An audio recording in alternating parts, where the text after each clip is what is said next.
Good evening, everyone, and welcome back to another video. In this particular video, I'll be placing an analysis behind how to instill communism. Communism being a Marxist ideology. When analyzing Marxism, we find the basis of the root of Marxism stems at one particular statement. That statement being, because I didn't have that, you don't get to have it either. This is what is known as equity. In order to instill equity within a system known as communism, we find in capitalistic societies typically having three societal classes, economic classes: a high class, middle class, and low class, each varying in income and each varying in income brackets. Now, according to Marxist ideology, which Marxist ideology is of a victim standpoint. Because I didn't have that, you don't get to have it either. Which now creates the notion towards equity. Now, how would you instill equity? Ultimately, the goal of communism is not to create a more balanced wealth share of the entire wealth of the pot of the nation. Ultimately, communism's aim is to erase the middle class. It creates high middle class citizens become high class citizens, and low middle class citizens become low class citizens. We erase the middle class at that particular point. But ultimately we find that in communism, the driving force is the few of said high class now get to control what the low class does. In this particular control, we then see the low class seek a victim standpoint. From said victim standpoint, they then claim, because I didn't have that, you don't get to have that either. Which now the driving force of equity has been instilled. The more popular or more people within a low class economic system, the more we have people in a low class economic system and fewer in a high class economic system, within these structures you might find different mentalities. Those that have made it to the high class society or economic system essentially have worked very hard to get there, or they were simply born of said high class. Then we see the low class mentality known as the victim mentality. Because I didn't have that, you don't get to have that either. Now, at that particular moment, once a large enough percentage of the population has reached a standpoint of feeling victimized,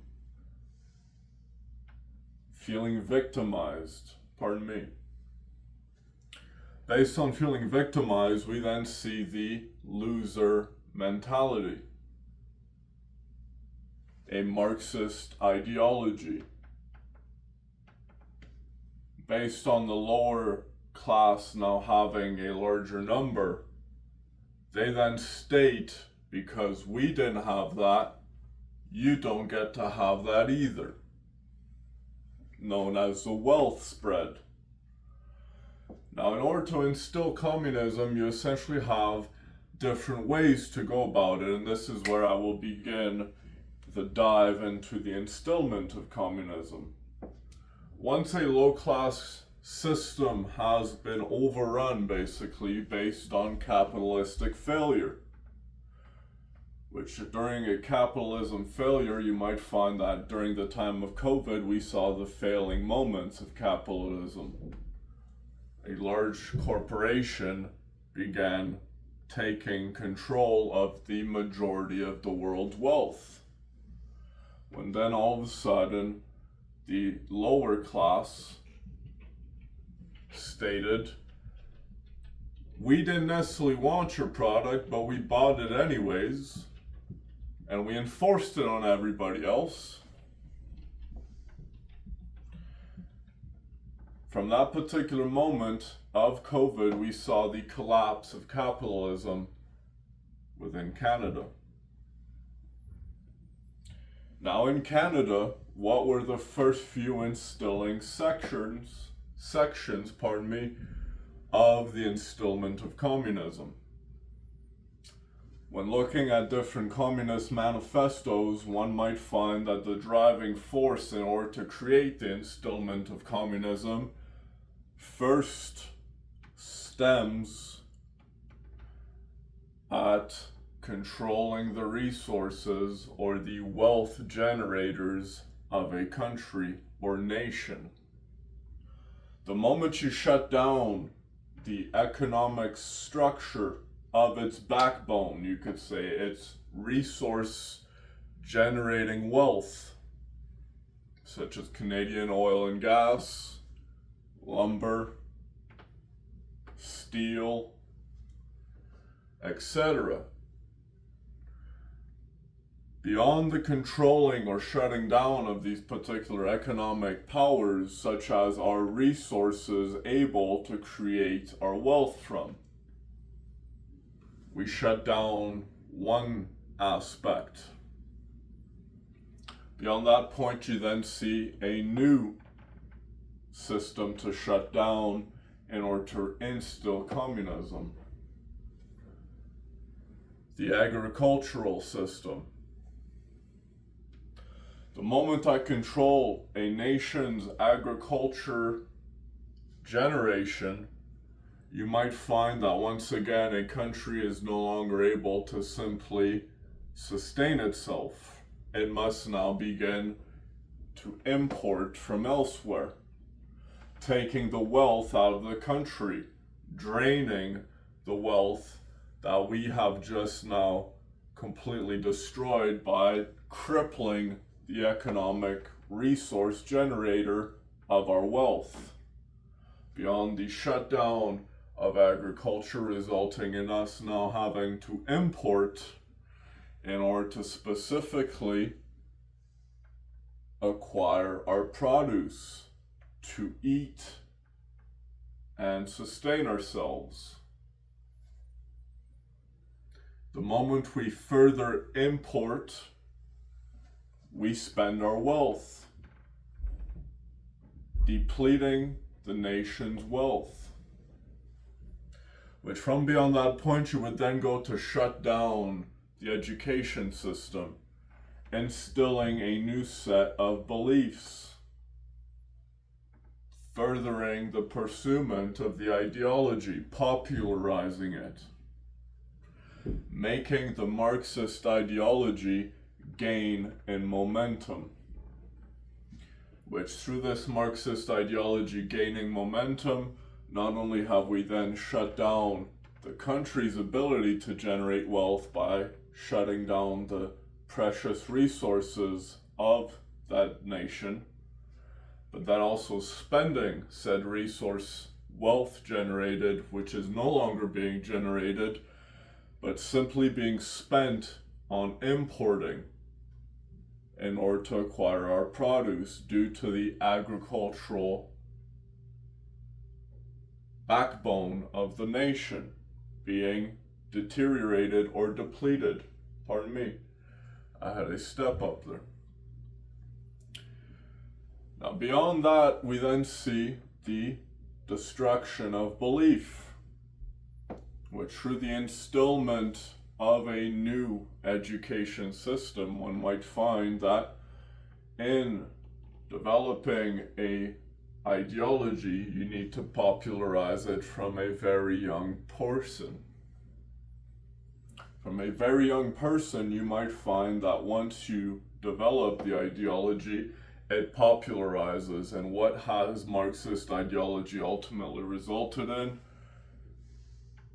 People choosing to no longer wanting to work.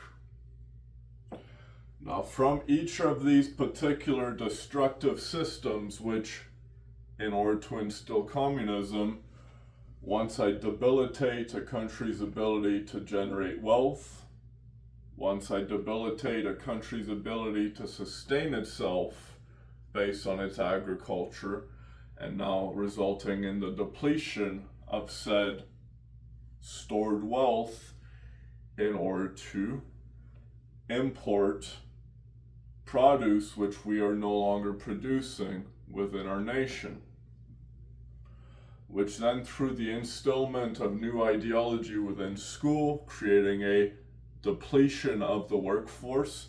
Do you see how the wealth all of a sudden is starting to basically get shut down and brought to a very low percentage? This is known as a great economic reset. Now, beyond the point of education being shut down, you then enter the shutdown of faith. Once you have completely deteriorated every other system within a nation, you then destroy the faith of the individual self, killing God. Why might the killing or the death of God, as stated by Nietzsche, which is in his analysis how a communism society only operates when they no longer believe in God, when they no longer believe in themselves. Any individual that has ever claimed to me in their life that they do not believe in God, a question I always ask back is, do you believe in yourself? Because to speak that you do not believe in anything would ultimately speak that you do not even believe in yourself, resulting in what we now see as the leftist Marxist ideology, an individual without a belief of self, which is where the Marxist ideology has exponentially grown through. Now, when you finally look at the ultimate goal of communism, which is to completely separate the lower and high class citizens, in every communist society, we find one particular limiting factor to communism, which is ultimately why communism always fails in any time it has ever tried to be implemented throughout the history of the world. In order to instill communism, the fifth factor to instilling communism is then a genocide. Each of the previous factors of shutting down a country's wealth generating resources to then shutting down the agricultural structure of said nation to then shutting down and restructuring the education system in order to popularize the Marxist ideology, which then results in the death of the belief in the selves or selves of the individual, which ultimately Once again, the basis of Marxism is, if I didn't have that, you don't get to have that either. And now we arise at where the root of the genocide stems from. Individuals that have fallen into the belief of the system are now here stating, because I didn't have that, you don't get to have that either. Meanwhile, the rest of the right are saying, you can have that just the same. All you have to do is work. And the person on the left is essentially saying, I don't want to have to work. Which begs the question, once again, what is creating the failure of this system that has never or will ever work? If in order for a system to work, you need working individuals to sustain the structure of said economic structure. In communism, the ultimate idea is nobody should have to work. Yet how is anything going to work if nobody works? How is anything going to work? And ultimately, the genocide of the communist society is of the high protected class, resulting in then the essential worker, also known as the enslavement of the essential worker, which becomes those that which work in order to sustain the rest of the higher class. We see this economic structure have the same potential exponential development throughout all communist instilled societies that have ever tried to implement communism. Now, some may argue, well, communism has worked in China. Have you seen the level of control over the people's lives in China? Which is now where we look at Canada. We have begun seeing different billings of legislative documents, specifically starting to take basic human rights away, such as the right to freely think and speak freely. And once these rights have been taken away, we basically see that once we separate the rights of individuals, ultimately the neurotic narcissist, which is of a leftist-leaning ideology, results in the individual voting for the left. Liberal, communist, thinking that somehow because they just don't want to work themselves, everybody's going to get an equal sharing of the potluck. The more we popularize people not wanting to work, all of a sudden, we're all going to get an equal spread of the potluck. That's their supposed belief, apparently. Yet you're not allowed to speak regarding delusion to leftist ideologues. And the way a societal structure works is such a thing as a false hope. As an example, in capitalistic societies, here's a comparison between capitalism and communism. In a capitalistic society, you see a pyramidal hierarchy where everybody doesn't necessarily have the same success rate, but every individual ultimately is the deciding factor that decides their own individual success rate and their own placement within the hierarchy. In communistic societies, we see a web-like mechanism, you could say. where everybody is correlated or connected, but there's no one that's technically the higher power within said web, but there may be an individual center that which other connective points may further essentially develop from. The only problem is if I lay that web flat and I pick that central person and simply pull the web upwards, once again you would see a pyramidical structure. Hence why leftist ideology is a false hope. It simply hides the true nature of itself, which is of a lying pathology. There's always another excuse.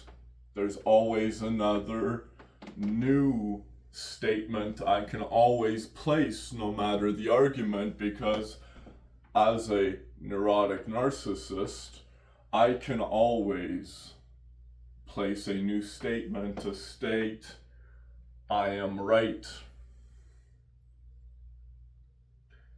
In life, you can either be right or you can be smart.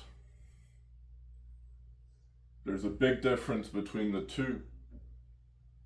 If you're smart, you would find that it doesn't matter if the individual is right or you are right.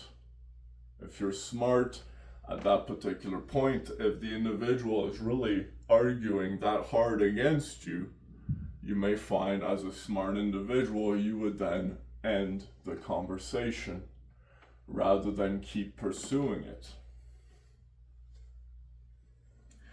Now, as a now right individual, we have just gone through an analogy and analysis of how communism works and how its instillment essentially comes to be, which is where we arrive at here today in Canada. August 5th, 2026.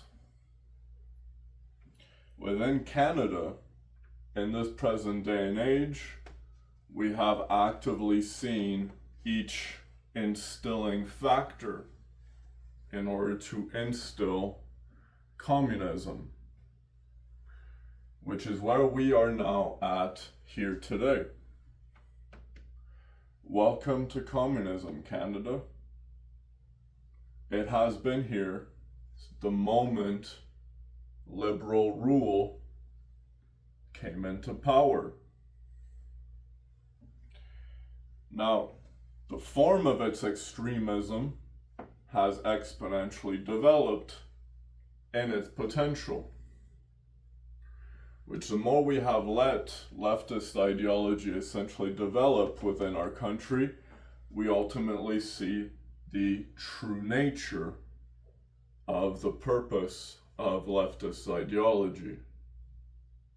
Leftist ideology in itself is meant to destroy society according to how society, in its conserving of its conservatorship and its optimal function, we then see that due to leftist Marxist ideology, conservative and conservatorship of an optimally functioning society creates leftist Marxist ideologies within its people, based on a popularizing structure, once again being instilled within the education system.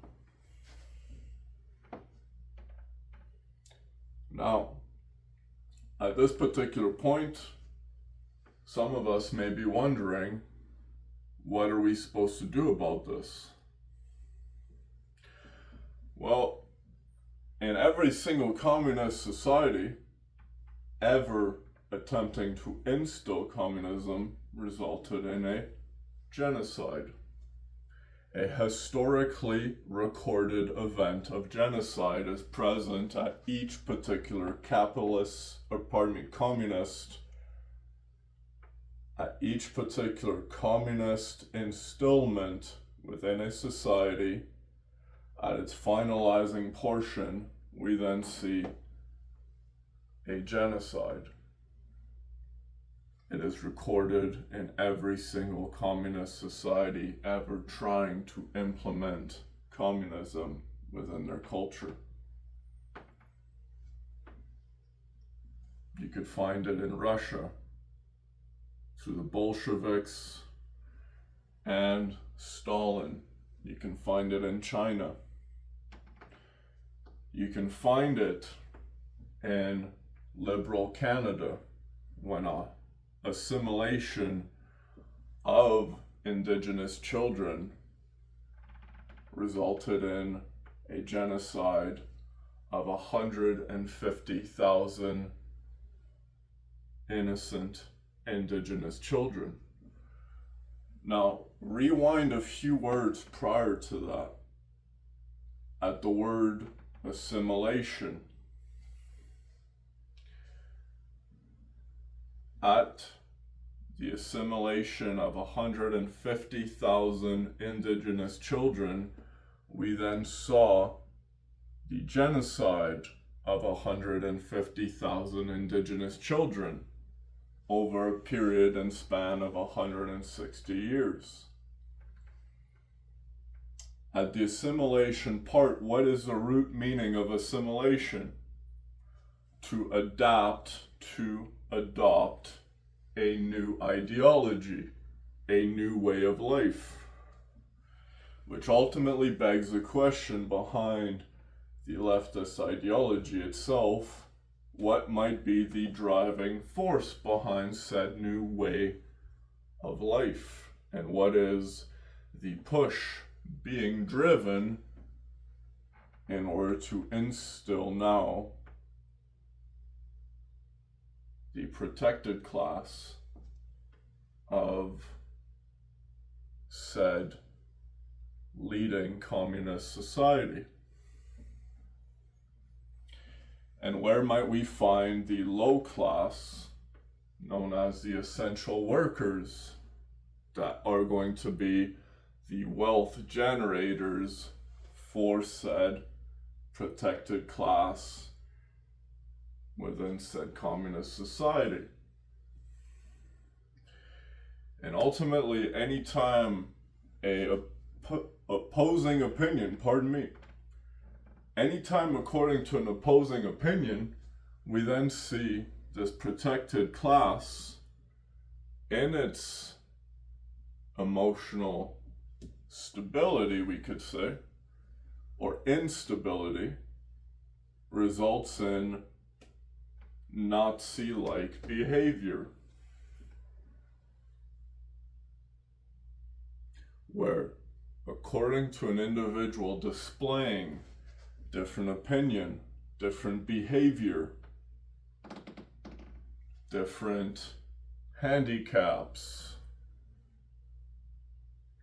and different limiting factors to life, we see this protected Nazi-like higher class ready to essentially call on one another and say, this individual needs to be punished or sent here, this individual needs to be in jail, this individual needs to be punished, and we essentially see once again a Nazi-like mentality where we are actively seeing, through the persecution of Christianity, which is now a globally spread movement, individuals now can be persecuted just as the Jews did during Nazi Germany.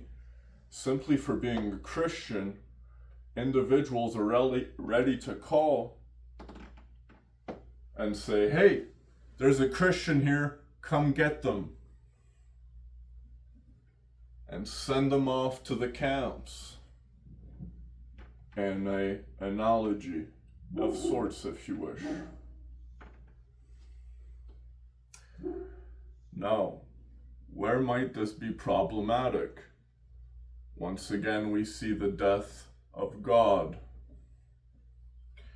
in order to instill a new ideology, a new faith, a new God, which now said new God, just as spoken within the biblical literature, said new God has the same set of adapted commandments, but the primary one being, once again, thou shalt have no other God before the one true God. But if said new God of this new ideology regarding the adapted new fundamental faith of this leftist ideology, liberal, communist individuals, what might be said new faith, and what might be its rather brightly colored symbol? And once again, the same ideology stemming from the first commandment, thou shalt have no other God before thy one true God. Which even in a leftist ideology, which technically is trying to kill the idea of God, all they're simply doing is, just like any other leftist ideology, they just change the name of something and it miraculously stays the same.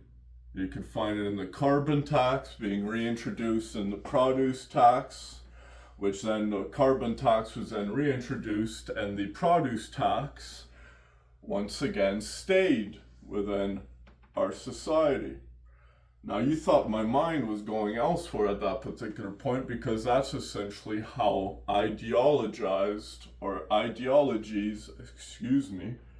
essentially have caused your mind to be so caught up on any time you hear an opposing opinion, you become slightly triggered. And this triggered mentality results in the Nazi-like behavior, where individuals are ready to call an enforcement and say, hey, there's a Christian here, come arrest them. And once again, we see worldwide the genocide of Christians within the world, anywhere where leftist ideology has been instilled. Now, is Canada technically funding the development of leftist ideology within a country such as, say, Nigeria, where since 2025, 3 million Christians within Nigeria, Nigerian Christians, 3 million Nigerian Christians have been slaughtered since 2025. In my own investigation, I have found different varying countries that are specifically funding a new ideology to be developed within the very country of Nigeria. What might some of these countries be?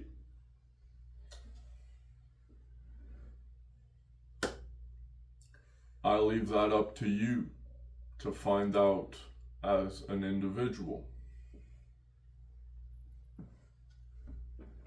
But ultimately, we are actively seeing a genocide of a particular group, which, in order to instill communism, the final step is to kill God, destroying the belief within each particular individual. And once each particular individual has no longer a belief in themselves. They become dissociative and they become easily controlled because they no longer care anymore. And yet these are the individuals that are ruling our country. Simply stating, as a leftist ideologist, you might find your beginning equity driving force being stemming from the statement of, because I didn't get to have that, you don't get to have that either. Which if said thing you didn't have was something as simple as faith. Faith being an invisible strength upholding the pillars of the foundation of your spirit, giving you a way to sustain and support your life force in a stronger energy field, if you wish. A faith, a belief in thyself, and a belief in God. And because you didn't have this invisible strength that simply allowed you to continue going forward, all of a sudden now the rest of the world must be punished for your lack of faith in life? Tell me once again, where might we find the driving root behind a psychopathic nature? Thank you.